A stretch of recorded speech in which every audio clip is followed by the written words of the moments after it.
स्वतंत्र और आजाद पत्रकारिता का समर्थन कीजिए। सच में मेरा साथी बनिए। बहुत आसान है दोस्तों, इस ज्वाइन बटन को दबाइए और आपके सामने आएंगे ये 3 विकल्प। इनमें से एक चुनिए और सच के इस सफर में मेरा साथी बनिए। नमस्कार दोस्तों, मेरे इस मंच पर मैं अभिसार शर्मा आपका स्वागत करता हूं। तो आरएसएस ने अहमदाबाद में हुए अपने एक समारोह में पाकिस्तान के संस्थापक, पाकिस्तान के फाउंडर मोहम्मद अली जिन्ना को राष्ट्रभक्त बताया। यह बात अलग है कि सावरकर नुमा अंदाज में बात में उन्होंने इसे हटा दिया। मगर आपके सामने दोस्तों ये तस्वीर देखिए। आरएसएस के समारोह में मोहम्मद अली जिन्ना, वो आदमी जिसको क्रेडिट दिया जाता है पाकिस्तान को बनाने के लिए, उस आदमी की तस्वीर आरएसएस के समारोह में। आपसे पूछना चाहता हूं क्यों? कल्पना कीजिए यही बात कांग्रेस ने की होती अपने किसी फंक्शन में, या यही बात किसी और पॉलिटिकल पार्टी ने की होती। क्योंकि अलीगढ़ मुस्लिम यूनिवर्सिटी में जिन्ना की तस्वीर पर इतना विवाद हो जाता है कि आप पूरी यूनिवर्सिटी को अराजकता में ढकेल देते हो। मगर यहां पर आरएसएस मोहम्मद अली जिन्ना को राष्ट्रभक्त बता रही है। और शर्मनाक बात देखिए दोस्तों, बाद में इन्होंने यू टर्न लेके उसे हटा दिया। मैं आपको बतलाना चाहता हूं दोस्तों, इस मुद्दे पर जो खबर छपी है वो क्या कहती है, और फिर मैं इसकी बारीकियों की चर्चा आपके साथ करूंगा। खबर आपके सामने। संघ की प्रदर्शनी में जिन्ना की फोटो, लिखा राष्ट्रभक्त थे लेकिन धर्म पर बांट दिया देश। आगे इन्होंने क्या कहा वो मैं आपको पढ़ के सुनाना चाहता हूं। राष्ट्रीय स्वयंसेवक संघ की अखिल भारतीय प्रतिनिधि सभा की 3 दिवसीय बैठक गुजरात में अहमदाबाद के पास शुक्रवार को शुरू हुई। बैठक स्थल पर गुजरात के 200 विशिष्ट व्यक्तियों के चित्रों की प्रदर्शनी लगी। इसमें पाकिस्तान के संस्थापक मोहम्मद अली जिन्ना का चित्र भी शामिल है।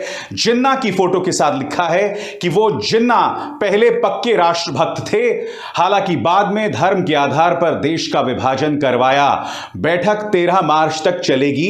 पिराना गांव में हो रही इस सभा में सर संघ चालक मोहन भागवत, सर कारवा दत्तात्रेय होस बोले और भाजपा अध्यक्ष जेपी नड्डा सहित संघ के 1248 प्रतिनिधि शामिल हुए। यानी कि बीजेपी की भी इसमें दावेदारी थी और भागीदारी थी, और यहां पर जिन्ना को राष्ट्रभक्त बतलाया गया है। आज मैं आपसे कुछ सवाल पूछना चाहता हूं। भाजपा ये दोहरा खेल क्यों खेलती है?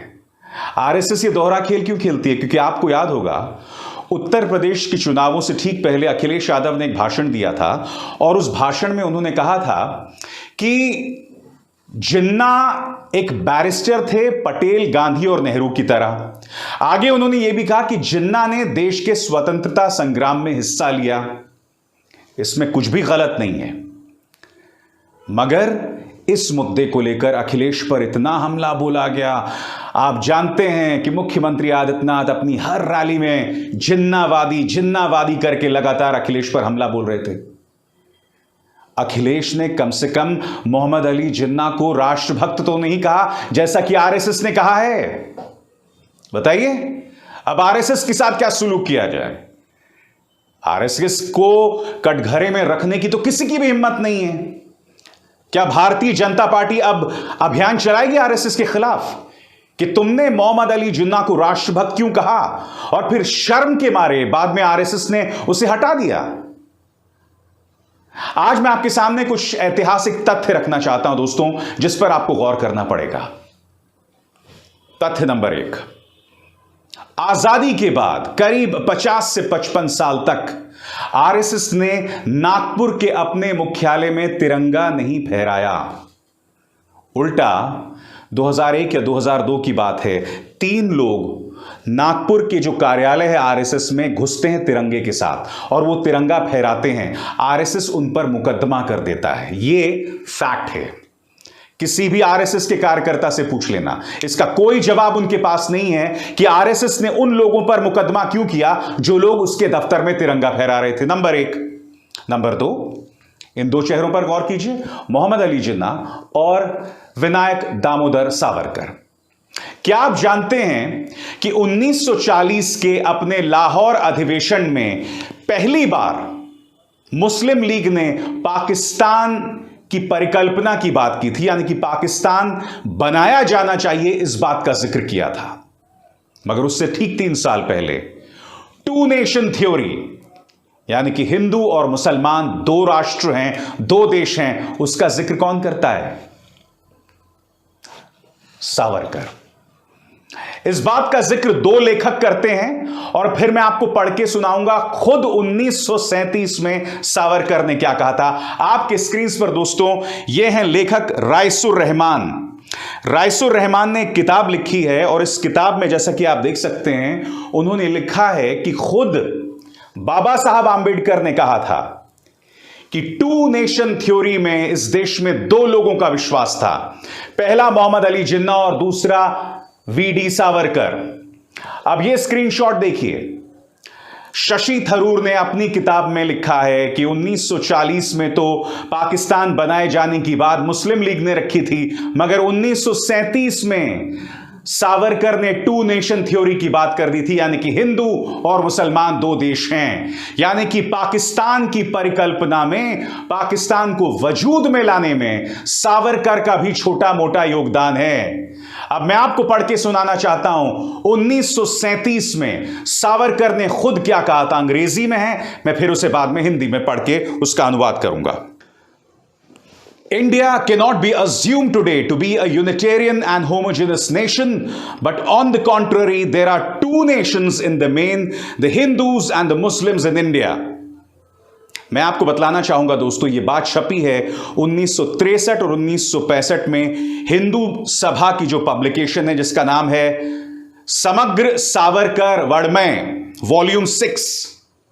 और मैं आपको बतलाना चाहूंगा कि सावरकर ने अपने इस भाषण में कहा है कि हिंदू और मुसलमान दो देश हैं, टू नेशंस हैं। और यह बात उन्होंने कहां की थी, मैं आपको बताता हूं। यह बात उन्होंने कही थी हिंदू महासभा के कन्वेंशन में, जो कि अहमदाबाद कर्नावती में हुआ था। इत्तेफाक देखिए दोस्तों, जिस अहमदाबाद के सम्मेलन में आरएसएस ने मोहम्मद अली जिन्ना को राष्ट्रभक्त बताया, उसी कर्नावती अहमदाबाद में पहली बार सावरकर ने टू नेशन थ्योरी, यानी कि हिंदू और मुसलमान दो देश हैं, उसका जिक्र किया था। कटघरे में क्यों नहीं रखा जाता इन्हें, बताइए। और आप जानते हैं सावरकर ने बयान 1937 में दिया। उसके बाद मुस्लिम लीग ने 1940 में पाकिस्तान बनाए जाने की बात की। अक्सर लोग कहते हैं कि सावरकर ने जो बात कही, खासकर जो सावरकर के समर्थक हैं, उन्होंने कहा कि सावरकर सिर्फ एक सच्चाई बयां कर रहे थे। सावरकर सिर्फ एक सच्चाई बयां कर रहे थे कि हिंदू और मुसलमान अलग अलग लोग हैं, इतने अलग हैं मानो दो देश हैं। ये लोग ये तर्क देते हैं। तो चलिए, ये तर्क देने वालों से मेरा एक छोटा सा सवाल। आप जानते हैं मुस्लिम लीग ने 1940 में पाकिस्तान बनाए जाने की बात कर दी थी, यानी कि संघियों और भाजपा के नजरिए से इससे बड़ा देशद्रोह कुछ नहीं हो सकता। तो मैं आपसे एक सवाल पूछना चाहता हूं। आप जानते हैं पाकिस्तान बनाए जाने की सबसे पहले प्रस्ताव किसने रखा? उस शख्स का नाम था फजलुल हक। जी हां, जो पश्चिम बंगाल चला रहे थे। एक साल बाद यानी कि 1941 में यह शख्स श्यामा प्रसाद मुखर्जी फजलुल हक की मिनिस्ट्री में पश्चिम बंगाल में शामिल हो जाते हैं। यानी कि 1940 में मुस्लिम लीग पाकिस्तान बनाए जाने की वकालत करती है और वो प्रस्ताव किसने रखा था? फजलुल हक ने। और एक साल बाद यानी कि 1941 में महासभा श्यामा प्रसाद मुखर्जी जो है, या ये कहा जाए आरएसएस, वो मुस्लिम लीग के साथ सिर्फ बंगाल नहीं बल्कि सिंध में भी सरकार बनाता है। और फिर उस वक्त देश में भारत छोड़ो आंदोलन चल रहा होता है। और क्या आप जानते हैं भारत छोड़ो आंदोलन में दो संस्थाएं भाग नहीं लेती हैं, मुस्लिम लीग, हिंदू महासभा यानी कि आरएसएस। मुस्लिम लीग और आरएसएस शिरकत नहीं करते हैं भारत छोड़ो आंदोलन में।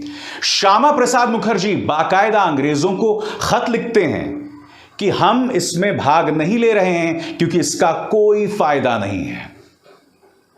आज मैं आपसे सवाल पूछना चाहता हूं, इतिहास पर नजर दौड़ाइए। आरएसएस और मुस्लिम लीग एक ही सिक्के के दो पहलू दिखाई देते हैं। दोनों टू नेशन थ्योरी की बात करते हैं दोस्तों, यानी कि ये कहते हैं कि हिंदू और मुसलमान दो राष्ट्र हैं। फिर पाकिस्तान 1947 में बन जाता है और 1947 के बाद इसी संघ और बाद में भारतीय जनता पार्टी ने राष्ट्रवाद के मुद्दे पर अपने विरोधियों पर निशाना साधा। मैं आपसे पूछना चाहता हूं, क्यों? क्या भारतीय जनता पार्टी अपने इतिहास को खंगालेगी, गौर करेगी अपने इन नायकों पर? श्यामा प्रसाद मुखर्जी, क्यों सरकार बनाई इन्होंने मुस्लिम लीग के साथ? वीडी सावरकर ने क्यों टू नेशन थ्योरी की बात की? और जब मुस्लिम लीग ने पाकिस्तान बनाए जाने की बात की थी तो ठीक 1 साल बाद आप मुस्लिम लीग के साथ एक नहीं 2 जगहों पर सरकार बना रहे थे। क्यों? क्या मेरे इन सवालों का जवाब है भारतीय जनता पार्टी के पास, है आरएसएस के पास? और दोस्तों, जो अहमदाबाद में इनका जो 3 दिवसीय सम्मेलन हुआ है उसमें आरएसएस का एक बयान आया है दोस्तों, और मुझे लगता है ये निहायत ही भड़काऊ बयान है। वो बयान मैं आपको पढ़ के सुनाना चाहूंगा और फिर मैं उसकी चर्चा करता हूं। अपनी सालाना रिपोर्ट में आरएसएस कहती है, संविधान और धार्मिक आजादी के नाम पर धार्मिक उन्माद और सांप्रदायिक जहर फैलाया जा रहा है। एक खास समुदाय सरकारी व्यवस्था में प्रवेश की कोशिश कर रही है। हिजाब के मुद्दे पर हुए विवाद में कर्नाटक में हिंदू कार्यकर्ता की हत्या का हवाला दिया गया। संविधान के नाम पर देश में विघटनकारी शक्तियों को बढ़ावा दिया जा रहा है। इसमें कई गलत चीजें हैं दोस्तों। सबसे पहली बात, इन्होंने दावा किया कि कर्नाटक में जो हिजाब को लेकर विवाद हुआ उसमें एक हिंदू मारा गया और उसे हिजाब विवाद के साथ जोड़ा जा रहा है। मैं आरएसएस से एक अपील करना चाहता हूं। कर्नाटक के होम मिनिस्टर ने जो बयान दिया और कर्नाटक की पुलिस ने जो बयान दिया, दोनों बयानों को खंगालिए। इन बयानों में मुझे बताइए कहां पर यह लिखा गया है कि जो हिंदू कार्यकर्ता मारा गया है उसका लिंक हिजाब विवाद के साथ है? बताइए। मैं तो गृह मंत्री का बयान भी देख चुका हूं और कर्नाटक पुलिस का बयान भी देख चुका हूं, उसमें कहीं पर भी हिजाब विवाद का नहीं नाम है। तो फिर आरएसएस इस तरह की भड़काऊ बातें क्यों कर रही है? दूसरी बात, इन्होंने कहा कि खास समुदाय सरकार में या सरकारी व्यवस्था में घुसने का प्रयास कर रही है। आपका इशारा मुसलमानों की तरफ है, तो आपको दिक्कत क्या है? मैं आपसे पूछना चाहता हूं, हमारे सामने इतिहास में ऐसी ढेरों मिसाल हैं जहां मुसलमान आर्मी में भी रहे हैं, पुलिस में भी रहे हैं। एक मुसलमान तो राष्ट्रपति थे, यानी कि एपीजे अब्दुल कलाम। इनमें से कभी किसी ने कोई भी देश के साथ गद्दारी की है? बताइए। और देश के साथ जिसने गद्दारी की है उसे धर्म के आधार पर नहीं जोड़ा जा सकता। मेरे सामने ऐसी ढेरों मिसालें हैं जहां हिंदुओं ने पाकिस्तान की आईएसआई को देश की जो बहुत अहम सीक्रेट्स हैं, दस्तावेज हैं, वो लीक किए हैं। नौसेना को लेकर एक जासूसी प्रकरण था, उसमें 10 नाम सामने आए थे। कोई चतुर्वेदी था, कोई सिंह था, मतलब तमाम हिंदू थे वो 10 नाम। अभी कुछ ही दिनों पहले की बात है। मैं एक तरफ तो इनका प्रचार तंत्र मुसलमानों पर तंज कसता है, उन्हें पंक्चर वाला बताता है, और दूसरी तरफ आरएसएस अब इस बात को लेकर ताना दे रहा है कि ये लोग जो हैं वो सरकार में प्रवेश करने की कोशिश कर रहे हैं। अरे अगर प्रवेश कर रहे हैं तो तुम्हें तो खुश होना चाहिए कि वो व्यवस्था का हिस्सा बन रहे हैं, बावजूद इसके कि आपसे जुड़ी संस्थाएं जो हैं वो लगातार उन्हें टारगेट कर रहे हैं। और फिर यह कहा जा रहा है कि संविधान और धार्मिक आजादी के नाम पर देश के अंदर विघटनकारी सोच को बढ़ावा दिया जा रहा है। यानी कि अब आरएसएस संविधान पर हमला करेगी। संविधान के अंदर जो बात निहित है कि आपको धार्मिक आजादी है, उस पर आप हमला करेंगे, और दूसरी तरफ आप मोहम्मद अली जिन्ना को राष्ट्रभक्त बतलाएंगे। भैया, ये दोहरे मापदंड मुझे तो हजम नहीं होता। बताइए। आज मैंने शो में जो सवाल दिए हैं मुझे बताइए ना, ये तमाम मुद्दे तथ्यों पर आधारित हैं। क्या आरएसएस के पास इसका कोई जवाब है? बताइए, क्या जवाब है? खैर, मेरे इस मंच पर मैं तो आपके सामने हकीकत लाता रहूंगा दोस्तों, जैसे पहले भी लाता रहा हूं। अभिसार शर्मा को दीजिए इजाजत। नमस्कार।